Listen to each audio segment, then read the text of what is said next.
Shalom pemirsa dimanapun Anda berada, adalah suatu sukacita kita dapat kembali bertemu untuk mempelajari kebenaran firman Tuhan melalui buku pelajaran sekolah sahabat kita. Tentu sepanjang satu kuartal ini kita terus membahas melalui surat Petrus yang pertama dan surat Petrus yang kedua. Ini adalah pengalaman pribadi Petrus ketika dia menuliskan dalam surat yang tentunya dapat bermanfaat kepada kita yang hidup pada zaman ini. Suatu perubahan dalam kehidupan pribadinya, di mana Kristus tentunya yang merubah. Kemudian Kristus memanggil Petrus, "Gembalakanlah domba-dombaku."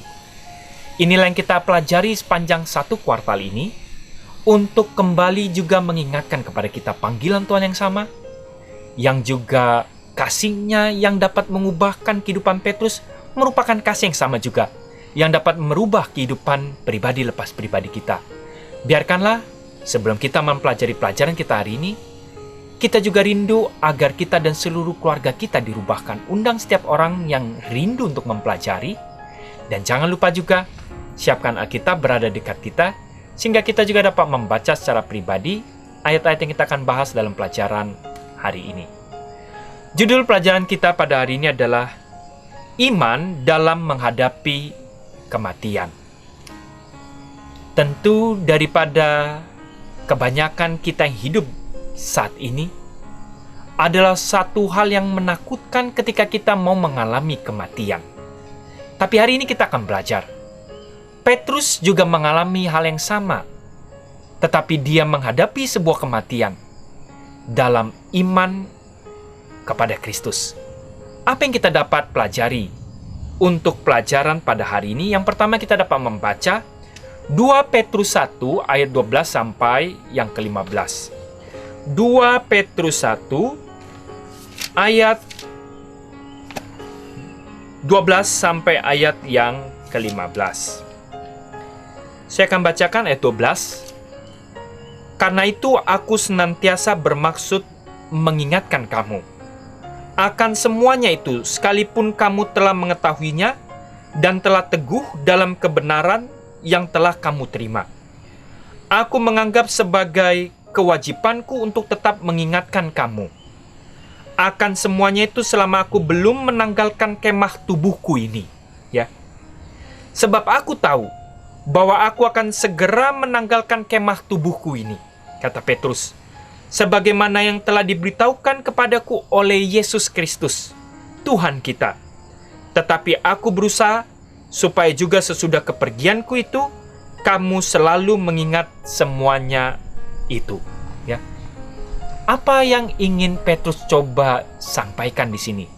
Tentu kita menemukan ada kata yang disebut kemah tubuhku.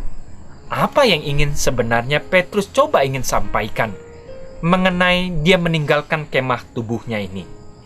Dalam 2 Petrus 1 ayat 12 sampai 14, di mana baru saja kita baca, mengungkapkan sebenarnya alasan kenapa Petrus menuliskan surat tersebut.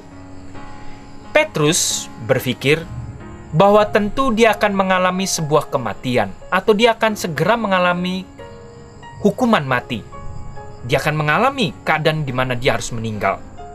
Dan surat itu berisikan sebuah pesan, mungkin saat ini disebut sebagai surat wasiat yang terakhir.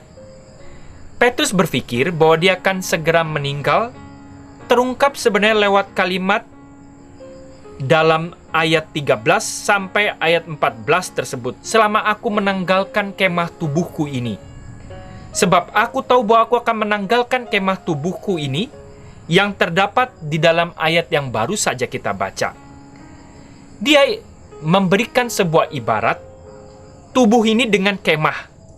Yang Petrus ingin coba sampaikan adalah tubuhnya ketika ia menghubungkan dengan menanggalkan kemah, yang para penerjemah modern cenderung menerjemahkan frasa ini sebagai selama aku dengan tubuhku ini, karena aku tahu bahwa kematianku akan segera datang. Ya, kalau dalam versi New Revised Standard Version, dia mengatakan selama aku dengan tubuhku ini.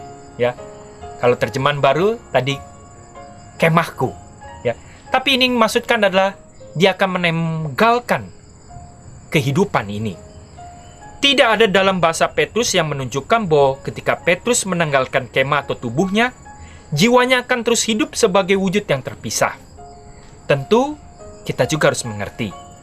Banyak saat ini juga doktrin yang mengajarkan di dalam dunia kekristenan. Ada jiwa yang selalu hidup, yang mati ini adalah hanya sebagai tubuh. Tentu Petrus tidak ingin menyampaikan hal tersebut. Setelah kematian, kita ini tidur tidak tahu apa-apa. Kemana roh? Roh itu adalah nafas hidup, kembali tentu kepada Tuhan. Bukan roh yang bergentayangan, atau roh ini langsung kembali ke surga. Karena kalau roh ini kembali kepada ke surga langsung, ketika Yesus datang yang kedua kali, kenapa kita harus kembali dihidupkan? Kita harus mengerti, berdasarkan kebenaran firman Tuhan, bahwa ketika kita mengalami kematian, kita tidur sambil menunggu pagi yang cerah. Ketika Yesus datang yang kedua kali, kita tidak tahu apa-apa. Roh ini bukannya bergentayangan, atau bisa balas dendam, atau dia langsung pergi ke surga. Kita semuanya tertidur sambil menunggu pagi yang cerah tersebut. Ketika Yesus datang yang kedua kali, barulah ada yang disebut dengan kebangkitan. Kita dapat melihat, untuk kita dapat mengerti apa yang Petrus juga ingin coba sampaikan. Jadi di dalam 2 Petrus 1 ayat 12-15 yang tadi kita baca, ini memberikan sebuah tambahan hikmat atas perkataan Petrus. Dia menuliskan hal ini karena mengetahui bahwa hidupnya akan segera berakhir. Dia mengetahui hal ini karena sebagaimana yang dikatakan oleh Yesus, ya, sebelum dia naik ke surga. Karena Tuhan kita Yesus Kristus telah memberitahukannya. Namun tampaknya kita dapat melihat daripada apa yang dialami oleh Petrus, dia tidak mengalami rasa takut yang berlebihan. Dia tidak khawatir atau dia tidak bimbang imannya. Sebagaimana waktu Kristus berada di mahkamah sebelum kematiannya, Petrus menyangkal. Dia takut ketika orang bertanya, "Engkau adalah murid Kristus." Tapi saat ini, Petrus tidak mengalami kekhawatiran tersebut. Dia bahkan mengalami penganiayaan, bahkan harus dihukum mati, karena iman atau Injil Kristus yang disampaikan, karena Yesus yang telah memberikan kekuatan dan mengubah kehidupannya. Jadi kita dapat melihat Petrus ketika dia mengalami suatu waktu untuk kematian yang berada di depan dia, dia tidak khawatir, dia tidak takut. Penekanannya malah berada pada kesejahteraan mereka yang akan ditinggalkan. Dia ingin mereka bersikap teguh pada kebenaran ini.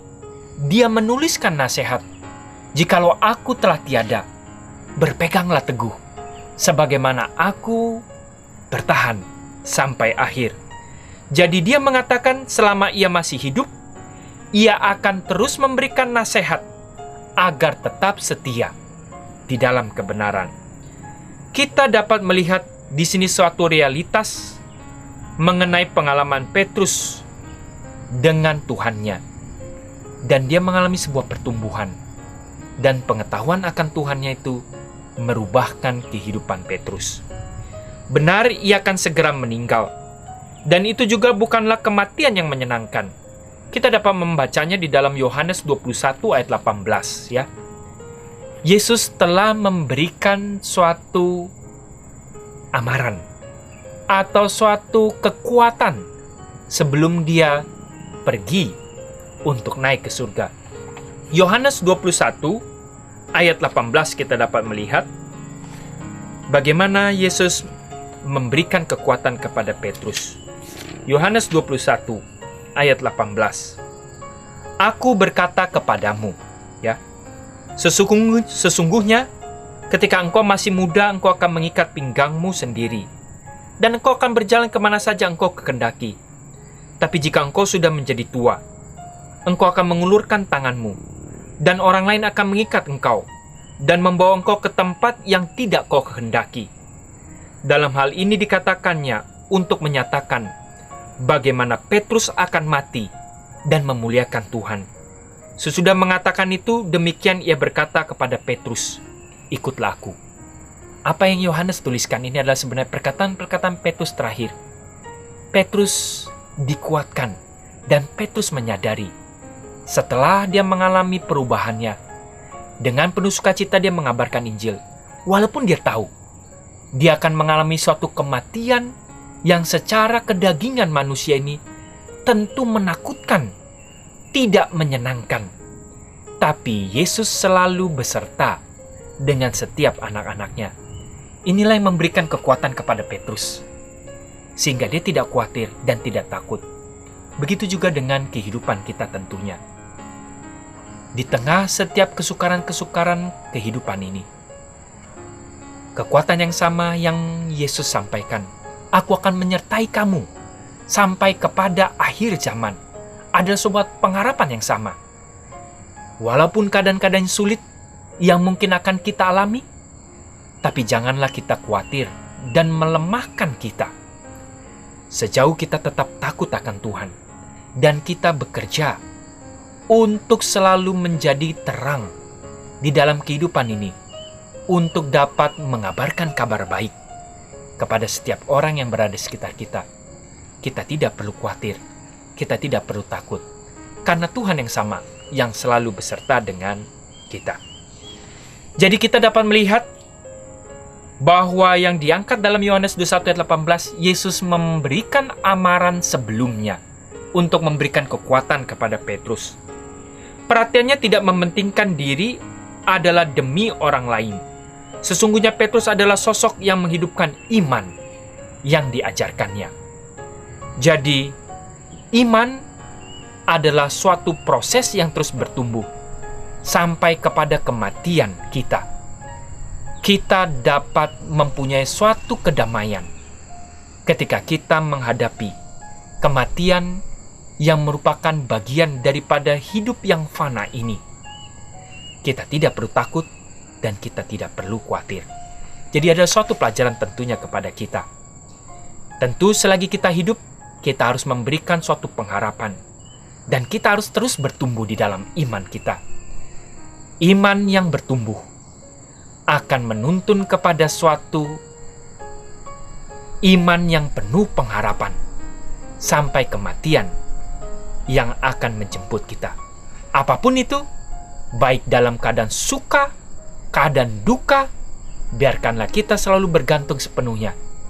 Tuhan yang sama yang menguatkan Petrus ketika dia harus mengalami penganiayaan ataupun mati disalib secara terbalik.